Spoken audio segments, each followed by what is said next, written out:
Hey all, Kunik here, back with another D&D horror story for you today. In this story, we are dealing with a homebrewed D&D 5e campaign where the Dungeon Master gets a little too detailed into the world building. With that all said, let's roll for initiative and get on with the story. Our story begins where most stories do, the beginning. I am friends with a guy, we'll call him Will, who had been crafting a D&D campaign setting for the better part of a decade. He's the sort of fellow who has trouble focusing on one task for long, so I just assumed he'd been getting distracted repeatedly over the years. I could not have been more wrong. But I wouldn't find that out until the night of our first session. For now, let's take a step back and better understand Will. Will is a religious studies scholar, on top of being a history buff. One of his favorite pastimes is studying esoteric texts and theorizing about the gods humanity has worshipped. He also likes to write to other religious studies scholars and tell them why their ideas are wrong. Will is so well studied that he's usually right. So this is the guy creating the world me and a couple of friends would inhabit. When he started writing, 5e didn't exist,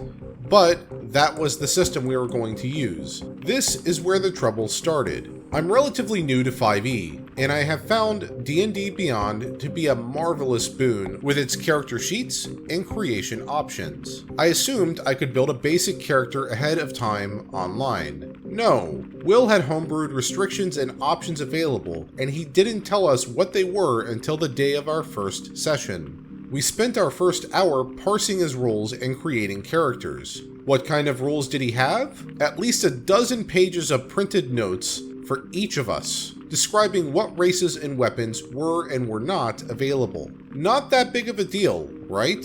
Well, I picked a fighter that focused on ranged attacks. Will had 4 different types of arrowheads to pick from, each with varying stats. He had at least 2 different types of shafts to pick from, affecting anything from range to carry weight. I finally make my way through his weapons spreadsheet and move on to his pages of regional information. It's surprisingly sparse, all things considered, but I learned that there's no such thing as common in this world. Instead, there are at least 3 spoken languages just in the country we start in. I pick one of them as the one I know, do the rest of my selections, and I think we're finally ready to play. Nope.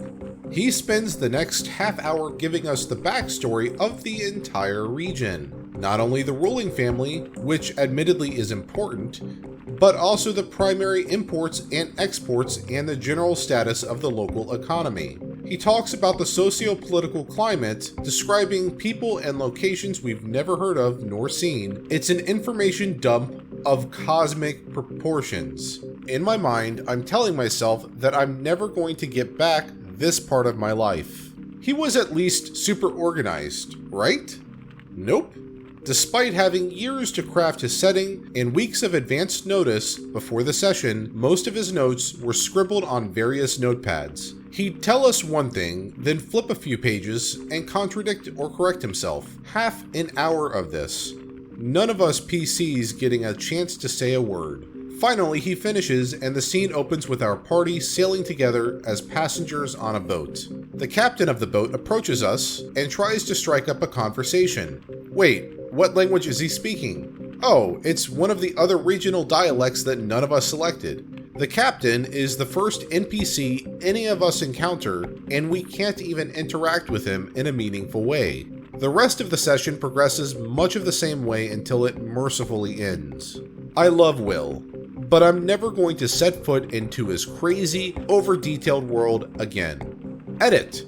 I can't believe I forgot this detail. A lot of folks have been pointing out that it could be fun and interesting to have different languages in a region and that it would be more realistic. And you are all correct that a character would typically have more than one language they know. But DM ruled that learning to speak a language was different from learning how to read and write it. So I had to spend an extra language point on knowing how to write the words I could speak. End post. It really sounds like the Dungeon Master in this case wrote up a pretty interesting setting, all things considered, a very detailed setting for a novel. And Actually, this would work out quite nicely in a campaign as well. The problem really comes with the delivery. Doing an info dump of this magnitude, especially right at the start of a campaign, is not the way to go about things. If you created a very detailed socio-political environment where the core story was going to tie into it, maybe instead start the players out in an alleyway or something and organically lead them in that direction.